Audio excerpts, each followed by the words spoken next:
With so much fantasy intrigue to be had on this New Jersey Devils team, the latest episode of the Locked On Fantasy Hockey podcast is diving deep into all of the fantasy options on an up-and-coming New Jersey squad.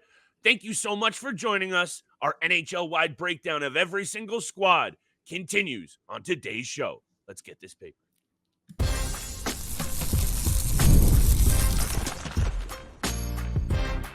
You're Locked On Fantasy Hockey, your daily podcast on fantasy hockey. Part of the Locked On Podcast Network, your team every day. Giddy up, my friends, and welcome back inside the lab to the Saturday special of the Locked On Fantasy Hockey podcast. You know what it is. Shout out to the everydayers holding us down, making us your first listen every single day. Today, a little special Saturday special.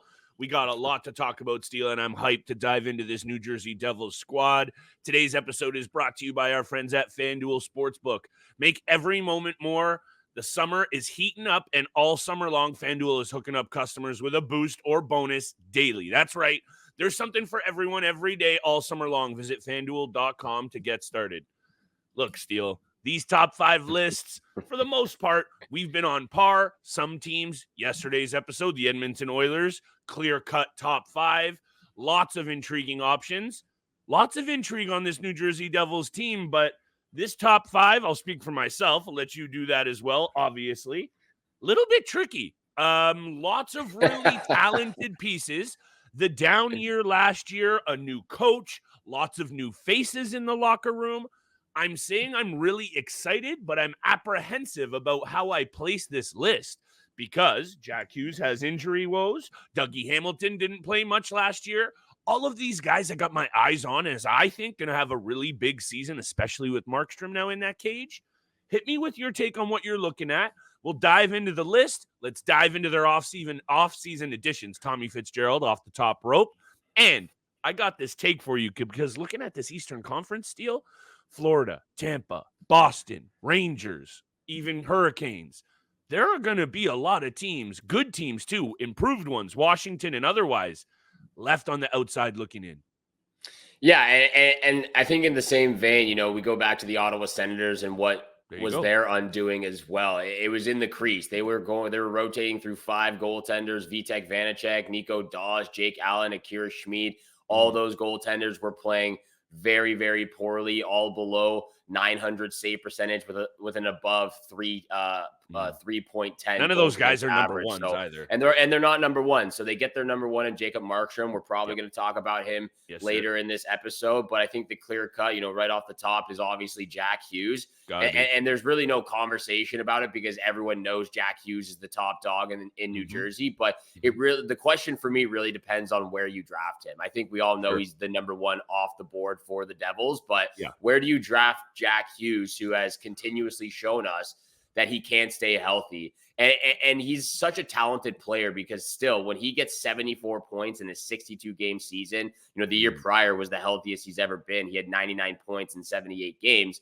But you got to be worried about what that brings to your fantasy team because he was drafted in the first round last year, but he finished 74th in the fantasy rankings at the end of the regular season because of all the missed games that he wasn't able to play through injury. So that's the big question for me. We know he's number one off the board for New Jersey, but where do you draft him? Again, going back to the JT Miller, Jack Hughes debate, we're not getting into it, but going back to that debate, that was a big part of why JT Miller to me was a better fantasy draftable player because of the durability that he has. Plus, you look at the peripherals and everything. We all know Jack Hughes has a lot of talent and he brings all the talent to the world of this New Jersey organization.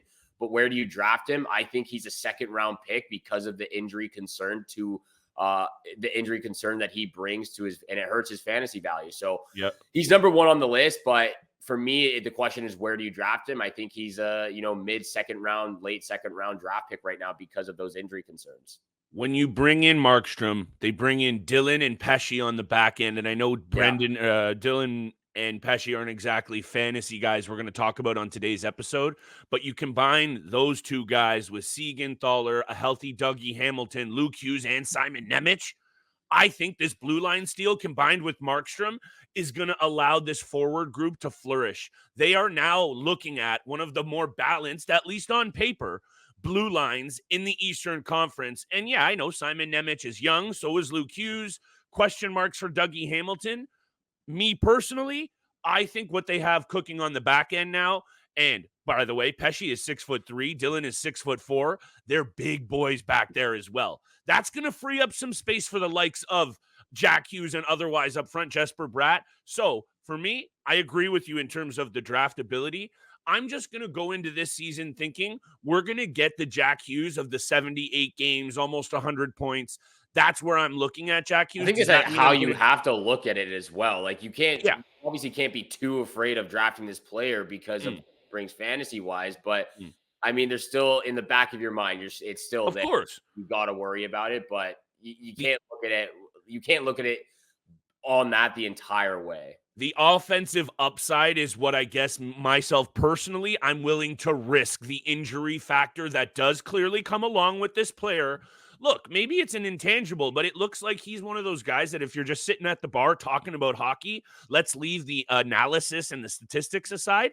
He's made of glass. He can't really take too many hard blows. He falls down, he gets hurt. Anyway, he's a sensational player that I would love to have on any team that I was supporting. He falls in at number 1. The Devils have everything working for them right now, Steele. And yeah, it's on paper. We haven't seen them in training camp. We don't know how these lines are going to be deployed. But when you look at them, and, I mentioned the back end, we'll talk about Jacob Markstrom later in the episode, but let's slide into Jesper Bratt, who I have at number 2, who, for me, when you're looking at the likes of Dawson Mercer, Timo Meier, Hischier, Palat even, I know that's a veteran guy who's off the board and had a down year. I love the top 6. So Jesper Bratt, for me, after a season last year where he went off for 83 points, a career high, 248 shots, 66 hits, I don't hate. I also don't hate that he's got a couple of penalty minutes in there, Steele. The peripherals are a little low. But Jesper Bratt, Jack Hughes, when you're looking at 80-plus point talent, and they're going to have a nasty power play, Steele, those are some of the intriguing angles that I'm looking at this Devils squad. I'll dig into their numbers in a sec, but hit me with your take at Jesper Bratt at number 2, and then we'll get to break.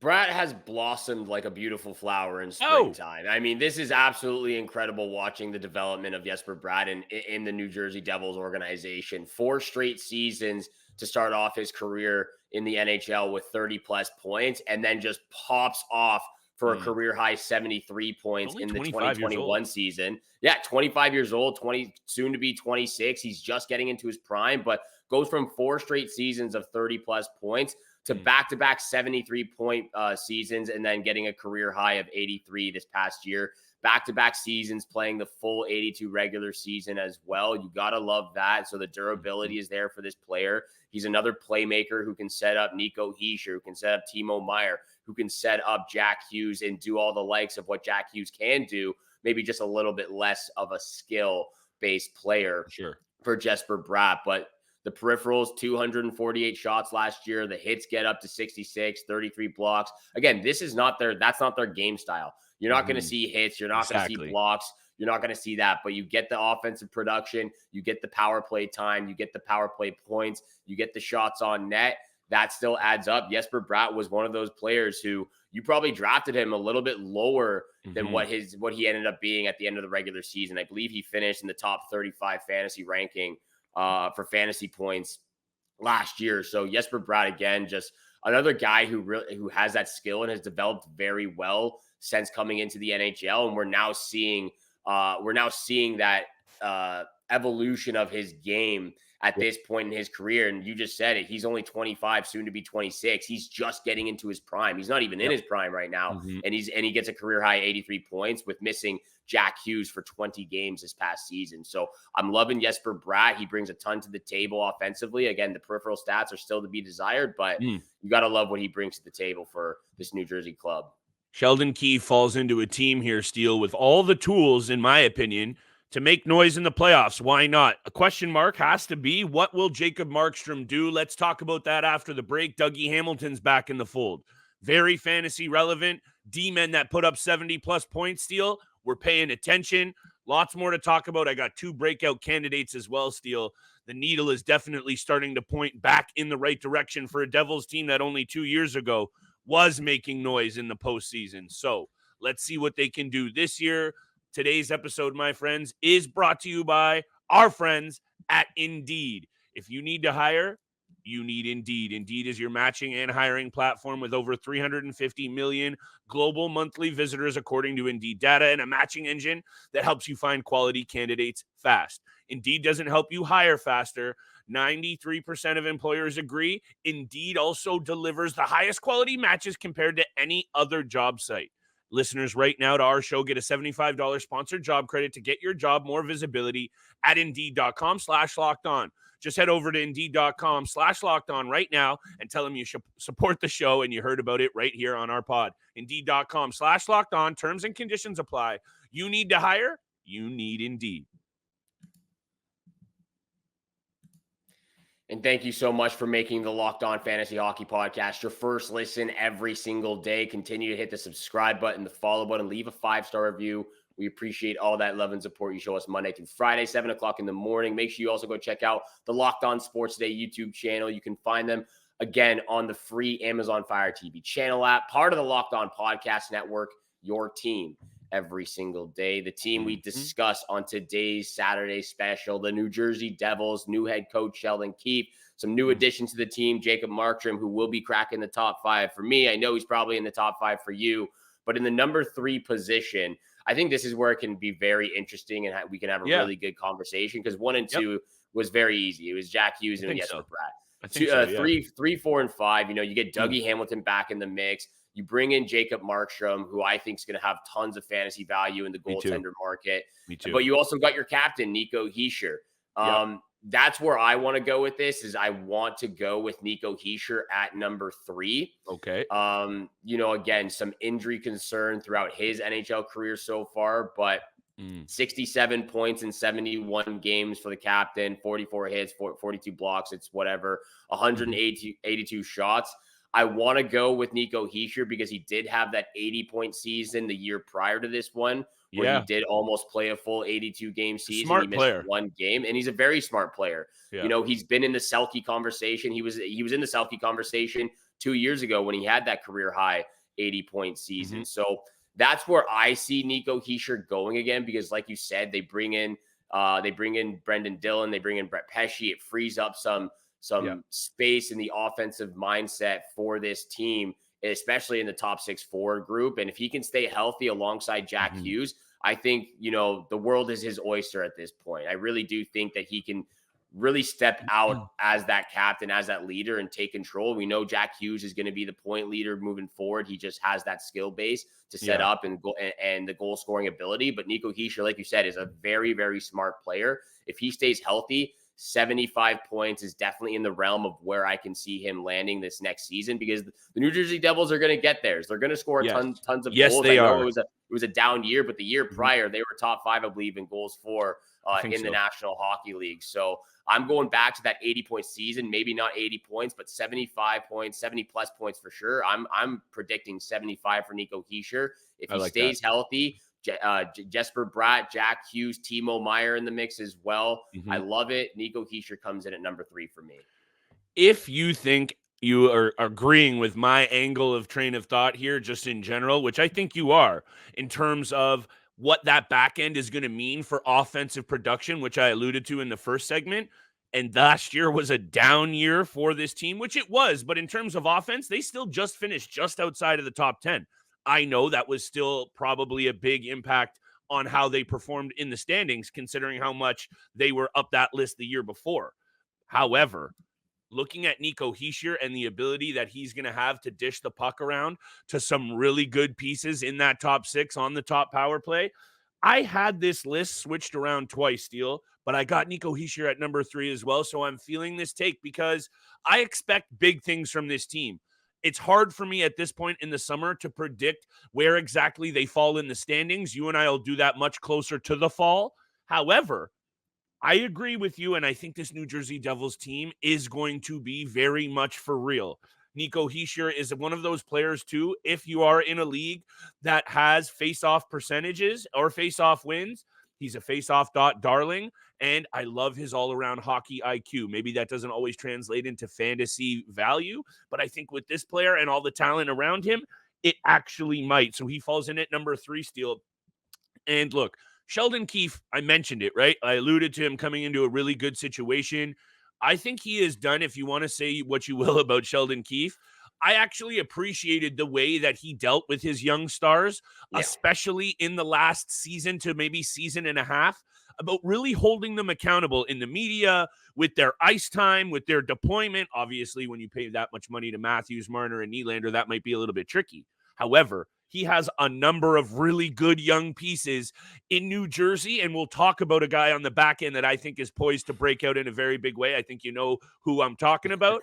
I think Keefe, if he can push the right buttons here, again, these are some big ifs, this team might explode, Steele, because of all of the points that we just talked about. So Nico Hischier as one of those cerebral, very hockey high IQ kind of players. Loving it at number 3. I got Jacob Markstrom at number 4. I feel like every single list I do, a goalie goes in ahead of the next potential guy for me, just because I've been burned so many times by goaltenders. And Markstrom was dying out there in Calgary. He wanted out. I know the numbers were down, but for me, this is one of those really sneaky guys. I keep tipping my hand. I'm going after this guy, Steele, because he needed out of Calgary real bad. He's only a couple of years removed from absolutely dominating the league. 9 shutouts. What was his save percentage that year? 922 and a 2.22. That's only 2 seasons ago. This guy's for real. He's got all the tools in the world now in front of him to be a stud. So Hischier, good at 3, and I got Markstrom at 4 only because of all of my expectations behind this team this year. Yeah, there's big expectations for sure. This is going to be a dangerous Metropolitan Division. Maybe not as dangerous as the Atlantic Division, but it's going to be very exciting to see who finishes in the top 3. And I think the New Jersey Devils have given themselves a really good crack at getting into the top 3 once again in their division. You know, again, this is hard. You know, I went with Nico Hischier at number 3, but I really wanted to go with Dougie Hamilton at number 3. And I know that might be a little bit of a stretch. Them. Yeah, it might be a little bit. Wait, so that means you swapped Dougie Hamilton again to go to number 5. I swapped him to 5 because I always got to have my goalies in at 4. So I had Dougie Hamilton at 3 originally, but when I looked into his numbers, and I'll let you have yours very quickly, it's just 74 points was a pretty big jump from where he was for most 100%. Of his career. So I just don't know where he falls back in, especially after so much time off.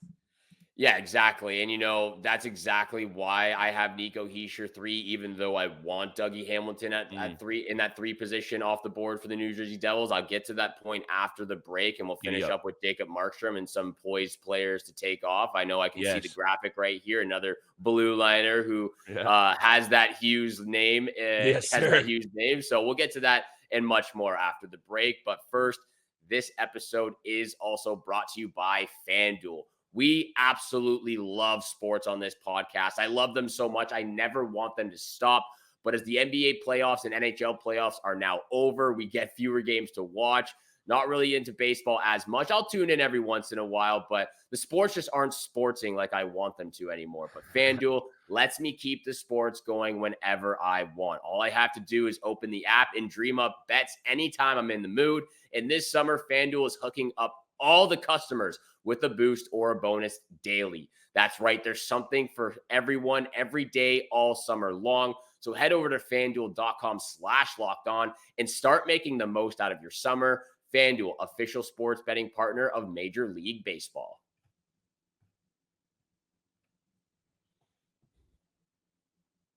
And thank you so much for making the Locked On Fantasy Hockey Podcast your first listen every single day. Continue to hit the subscribe button, the follow button, leave a 5-star review. Flip and I appreciate all that love and support you show us Monday through Friday. 7 o'clock in the morning is when you can find our episodes. Continuing the conversation, though, on Dougie Hamilton. And again, I really wanted to have Dougie Hamilton at number 3 because I think he actually can be a better fantasy player than Nico Hischier. Again, you know, with the peripherals that he brings to the table as well. That's fair. But you said it yourself. The one outlier of a season, the career high for him, 74 points in 82 games. His career high prior to this was back in 2016 with the Calgary Flames. He had 50 points in 81 games. So there's a huge outlier in where this guy really falls on a yearly production rate offensively. in mind. So that's why I take that a little bit with a grain of salt. Again, the injury concern last year, the year prior to that as well, he missed 20 games in 2021. So, there has been some injury concerns with this player. Obviously missed 62 games last year with some serious injury, with the serious injury that he had. And there's that huge outlier. He's been a perennial 40 to 50 point player on a yearly basis. He can put up over 230 shots a year. The hits and the blocks, they get up near to 100 in both of those categories. So you like to see that a little bit. Penalty minutes, 20 penalty minutes this year prior in 20 games, 50 the year prior. So he can be a little bit of a banger league beauty who can help in that department. The plus minus has also been pretty solid for him over the span of his career. I know he was a plus 23 the year prior, even though he was a -8 in the 20 games this year. I really wanted Dougie Hamilton, but you are absolutely correct in saying that the outlier is just way too far distance from what he does on a yearly basis. So he actually comes in at number 4 for me. I do have him above Jacob Markstrom. But and you again, got Markstrom at 5? I have Markstrom at 5. I can see Dougie Hamilton outproducing Nico Hischier in fantasy leagues this year, but because of, again, the outlier season, what Nico Hischier does consistently now with his game, I have Hamilton at 4, and then I have Jacob Markstrom at 5. There's also got to be something to be said here, Steele, about when Dougie Hamilton left this team, or actually, let's go back to his big season. He was clear-cut the number 1, and he might still be that in name and the veteran and the leader of this blue line because there are some very young players on it. However, the ice time is not going to be there like it was in the past. Now you've brought in names like Pesce. You got Luke Hughes ready to blossom. Simon Nemec is a top elite two-way D-man that can really do it all. So for me, Dougie Hamilton off the injury with all of these good blue liners around him that will eat into his ice time, most definitely. I'm just looking at him a little bit with some kid gloves. I need to see what happens. However, given that 40 to 50 points and some of his peripherals, he is still, regardless, fantasy relevant on a really good team that all of the things we just said are going to play into good things for his fantasy value. So I'm here for the list, slightly different, you and I. Look, we try and also do sleepers, breakouts, bounce backs. Not every single team really has a candidate that I feel comfortable coming on here and saying breakout, sleeper, or bounce back, but I actually have one for each of those categories for this team. And let me spit them all out very quickly. You can just tell me what you think. Bounce back, I'm looking at Timo Meier. This guy, in the past, filled out the categories. He got PIMs, he got points, he got hits, block shots. Last year, big time down year, and look, he got paid. So 52 points, yeah, it's still okay. But when you look at 66 the year before, 76 the year before that, disappointing. So I'm looking at him for a bounce back. My sleeper, Dawson Mercer. He on only Steele on shots on net last year, I believe. Let me just pull this up. It's right here. Dawson Mercer, 134 shots on net. Are you kidding me? This guy's got a beauty shot, and he still buried 20 goals. So sleeper, Dawson Mercer. Bounce back, Timo Meier, and you already knew what it was. Luke Hughes, I'm going hard in the paint on this kid, Steele. All the tools in the world to be a 60-plus point D-man. I think it was 47 last year for him. I'm going to predict 60-plus points for Luke Hughes. I love his game. He's got to get a little bit more physical with that frame. He's only 20 years old, but I got him poised as my breakout candidate. Hit me with your take on those three guys. Well, I'm there with you on Luke Hughes. He's the breakout player, and he's going to be taking a lot of time potentially on that first power play unit if things don't go well with Dougie. Third in Calder voting last year, by the by. Third in Calder trophy. So I'm there with you with Luke Hughes and the potential that he brings to get 60-plus points this upcoming season after 47 this year prior. Timo Meier, for me, I don't even think bounce back is the right word. I think he just has, I think he has another gear to his game. I think there's another level that he can take it to because he still had 52 points in 69 games. The year prior, he had 66 in 78. So he did miss 9 games. There was a difference of 9 games that he missed in the year prior to that. So he's been in that 60 to 70 point realm for a lot of his career, 76 point career high in the 2021 season with the San Jose Sharks. I think there's another gear to him. He still brings the shots, over 200 shots last year, 111 hits, 42 blocks. All of those categories took a dip. I don't think it's a bounce back season. I just think he can elevate his game to be a consistent player for this Devils team. And I expect more out of him. So I expect him to have a lot more than 111 hits this next year, more than 42 blocks, more than 207 hits, and more than 28 goals and 52 points. I see him getting back into that 60 to 70 point realm. Probably, again, I'll land with 62 to 63 points for Timo Meier on the low side, 66, 67 on the high side. So somewhere in that realm is where I believe Timo Meier is going to fall. Dawson Mercer is interesting to me for what he brings to the table right now. I'm really not sure exactly where he would be draftable at in what round. And I'm just trying to get up his stats right now, but for sure. It is very tricky with Dawson Mercer because I remember 2 years ago, especially you, honestly, you really liked this player coming into the league and what he did. 42 points in his rookie year, 56 points. Guy hasn't missed a single game so far in his professional hockey career in the National Hockey League. You got to like that. So that's something to love is the durability, but going from 56 to 33 points, also a plus 22 to a minus 26, something happened. He was also getting more ice time last year than the year prior with his career high 56 points. So something happened in between the ears that just wasn't clicking for him. He wasn't maybe some Keefe magic can help here.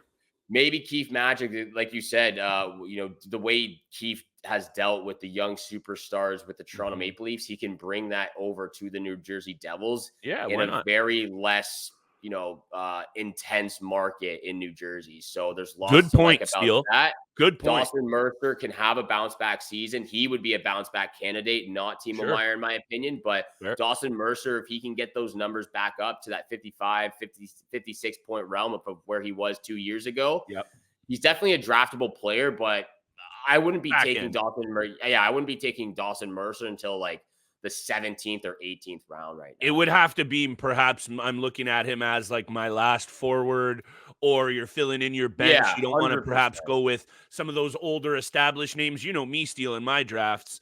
If there's those names out there, perhaps those fading vets that may be a bit more of a safe play. I like taking my last couple of guys, taking a shot 100%. On maybe a younger bounce back type candidate. Anyway, the main point remains, and this is all I have to say about this.